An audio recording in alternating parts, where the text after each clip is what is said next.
염증이 이제 싹 없어지는 개념으로 단식을 하시려 그러면 오늘 하루 굶었어 이런 식으로 접근하시는 게 아니라 적어도 일주일에서 한 2주 정도는 지속적으로 12시간 이상씩 공복을 유지하시는 것이 필요한데 생각보다 이게 그렇게 어렵지는 않습니다.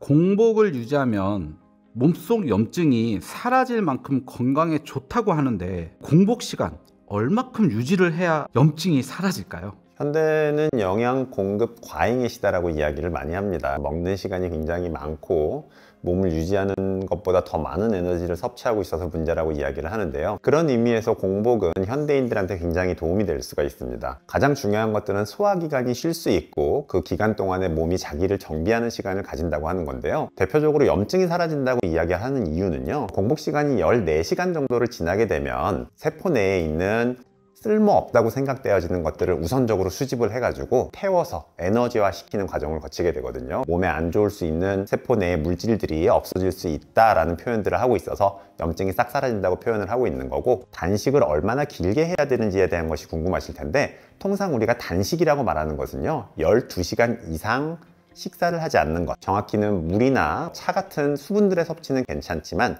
영양 공급을 하지 않는 것을 이야기를 합니다. 12시간 이상 공복 상태를 유지하고 어떤 경우는 24시간 이상도 지속되는 걸 이야기를 하는데요. 건강상의 목적으로 할 때에는 12시간에서 16시간 사이 정도를 이야기를 합니다. 통상적 건강인들을 위한 단식은 12시간 정도씩을 하겠다라고 생각하시면 충분하고요.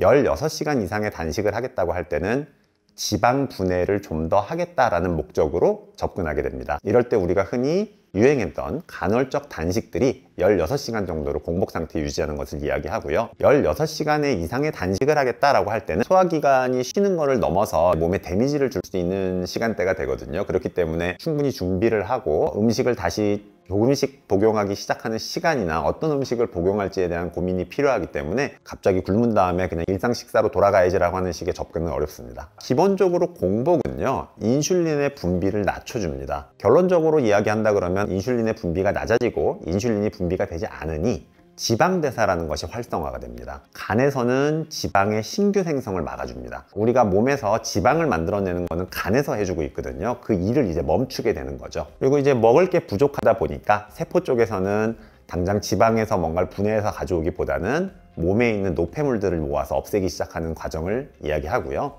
이런 과정들에서 우리가 이제 흔히 말하는 암을 막을 수 있습니다, 노화를 막을 수 있습니다 하는 것들이 절반 정도는 맞는 얘기고 절반 정도는 틀린 얘기이기 때문에 너무 심각하게 받아들이지 말고 12시간 이상 단식을 하게 되면 몸에서 쓸모없는 물질들이 조금 잘 없어지는 과정을 거치는구나 라고 생각하시면 딱 맞습니다. 염증이 이제 싹 없어지는 개념으로 단식을 하시려 그러면 오늘 하루 굶었어 이런 식으로 접근하시는 게 아니라 적어도 일주일에서 한 2주 정도는 지속적으로 12시간 이상씩 공복을 유지하시는 것이 필요한데 생각보다 이게 그렇게 어렵지는 않습니다. 우리가 저녁을 일찍 먹어서 6시나 7시에 식사를 하고 그 다음날 다시 6시나 7시에 식사를 한다고 하면 실질적으로 12시간 공복을 하고 있는 거거든요. 반대로 얘기하면 하루에 12시간 정도의 공복을 유지하지 못하고 있는다고 하면 조금씩 몸에 노폐물이 쌓이고 있지 않을까에 대한 고민도 필요합니다.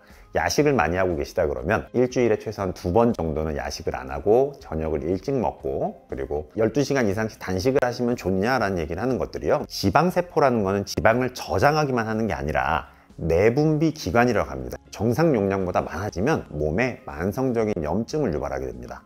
그래서 지방세포가 점점 줄게 되면 어떻게 될까요? 몸에 있는 만성적인 염증들도 같이 줄어들게 되겠죠. 일정한 기간 이상 동안 단식을 지속적으로 하시는 거는 지방세포의 감소를 통한 염증 조절, 그걸로 인한 건강을 찾을 수 있는 길이 되는 거죠. 그러면 아침 공복 혹은 저녁 공복, 어떤 공복이 더 효과적일까요? 1차적으로는 공복을 하시겠다고 마음 먹으셨다면 내가 편한 순간에 하시는 게 좋습니다. 난 아침을 안 먹는 게 편해요, 그럼 그러셔도 되고, 저녁을 안 먹는 게 편합니다, 그럼 저녁을 안 드셔도 됩니다. 하지만 기본적으로는 저녁 공복이 낫습니다.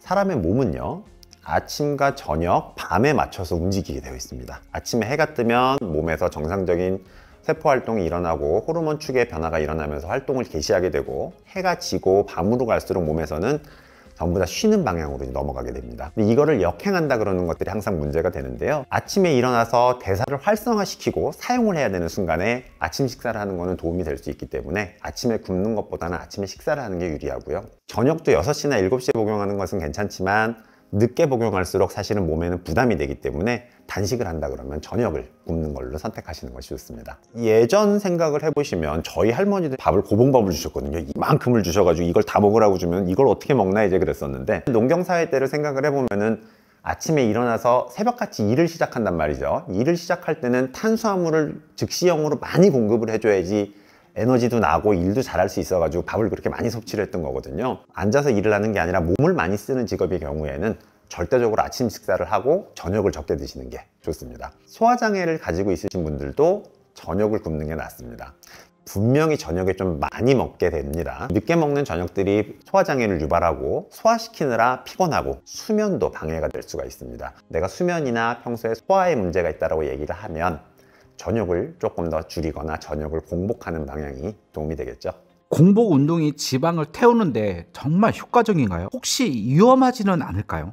공복 운동 자체는 사실 나쁠 건 없습니다. 우리가 빈속에 운동을 하게 되면 몸에서 지방 대사를 돌려가지고 에너지를 끌어다 쓰기 때문에 지방이 조금 더 소모가 될 수 있는 것은 맞습니다. 저혈압이 있거나 저혈당이 있는 사람들은 공복에 운동을 하게 되면 어지러울 수가 있어요. 당뇨가 있으신 환자분들한테 운동한다 그러면 한 30분에 한 번, 1시간에 한 번 정도는 뭘 자꾸 섭취를 하면서 운동을 하시라고 권하고 있거든요. 만약에 내가 운동을 통해서 근육을 만들고 싶다라고 하시면 공복에 운동을 하는 것보다는 식사 후에 운동을 하는 게 훨씬 효율적입니다. 공복에 운동을 하면 아무래도 이제 근육이 더 생성되기보다는 지방을 소모하는 대사 쪽이 우선시되기 때문에 근육을 만들고 싶다면 식사 후에 운동을 하는 게 좋습니다. 게다가요, 공복 운동은 지방대사 전환이라 그러는 케톤시스라는 게 생깁니다. 그 과정에서 피로감을 더 많이 느낄 가능성이 있어요. 빈속에 운동하고 났더니 더 피곤한데요 라고 하는 것들도 실제로 있을 수 있는 현상이기 때문에 이 부분도 기억하시면 좋겠죠. 공복을 혹시 하면 안 되는 사람이 있을까 궁금하실 수 있는데요. 기본적으로 공복을 하면 안 되는 사람들은 당뇨병 환자들입니다. 당의 조절이 수월하게 되고 있지 않기 때문에 임의적으로 공복을 시행하시는 것은 좋지 않고요. 육체 노동을 하는 사람들은 공복을 주의할 필요가 있습니다. 육체 노동이라는 거는 에너지를 계속해서 끌어다 써야 되는 상황인데 에너지를 주지 않고 그냥 일을 해라고 얘기하기 때문에 굉장히 피로감을 더 많이 느끼고 힘들 수도 있고요. 집중력으로 고도로 사용하는 사람들, 몸에 있는 당이라는 것들은 머리에서도 굉장히 많이 소모가 되거든요. 머리를 많이 쓰거나 집중을 하는 사람들이 굶은 상태로 일을 하게 되면 집중력이 저하되고 산만하다거나 능률이 굉장히 떨어질 수 있기 때문에 그런 부분은 주의할 필요가 있습니다. 간헐적 단식을 시행하실 때 16시간 정도의 공복을 유지하면 몇 시간이 남죠? 8시간이 남죠. 8시간 동안 뭔가 자유롭게 먹자라고 생각하시는 분들이 있을 수 있습니다. 단식을 하실 때 가장 중요한 거는요, 8시간 동안도 평소에 먹던 양만큼만 드셔야 됩니다. 난 16시간 굶었으니까 많이 먹어야지 라고 하시면 안 되고, 아침, 점심, 저녁을 일정하게 배가 차는 정도까지만 식사를 하셔야 간헐적 단식의 의미가 있습니다. 그렇기 때문에 여러분이 한 가지 또 조심하실 게 뭐냐면 나 공복을 하기로 해가지고 점심을 굶었어, 그리고 저녁을 폭발적으로 많이 먹게 됩니다. 이러면 안 하시는 만 못해요. 몸은요, 굶는 시간이 비정규적으로 나타나게 되면 뭐야, 얘 좀 이상하다, 나 좀 저장을 많이 해야 되는 상황이 되는 거 아니야 라는 생각을 하게 되고요. 그래서 뭔가 다음 끼니에 에너지가 더 많이 들어오게 되면 더 많이 저장하는 식의 행동을 하게 됩니다. 반복이 되는 경우에는 오히려 지방 비중이 더 높아질 수 있기 때문에 단식을 하실 거라 그러면 일정한 시간, 밤에서 아침까지를 그냥 쭉 굶은 상태로 간 다음에 임의적으로 한 끼씩 굶었다가 나머지 끼니에 많이 먹는 식의 행동은 오히려 몸을 해치기 쉬우니 주의하시면 좋겠습니다. 암 환자분들이 공복을 유지를 하면 암이 제거된다는 말도 있기는 합니다. 항암을 하고 있을 때 일정한 시간만큼 단식을 하게 되면 항암에 대한 부작용이 준다는 이야기들은 있기는 해요. 근데 단식을 한다고 해서 암이 없어진다는 것들은 표현이 조금 너무 나간 표현입니다. 한의사적 입장에서나 의학적 관점에서도 뭐라고 이야기를 하냐면 몸에 에너지가 충분히 있고 몸이 계속의 일정한 면역력과 저항력을 가지고 있는 게 더 중요하다고도 이야기를 많이 하거든요. 그래서 굶겠다고 마음을 먹었다면 12시간 정도, 그냥 저녁과 아침 사이 정도만 단식을 하시는 정도를 하시고 일상생활 중에 길게 굶는 것들은 절대 추천하지 않습니다. 오늘은 단식에 대해 알아봤습니다. 단식할 때 주의점, 단식은 몇 시간 정도 하면 좋을지, 단식할 때 알려진 효과라든가 부작용에 대해서 알아보았는데요. 오늘 내용도 여러분의 건강에 도움이 되었으면 좋겠습니다. 건나물TV였습니다. 감사합니다.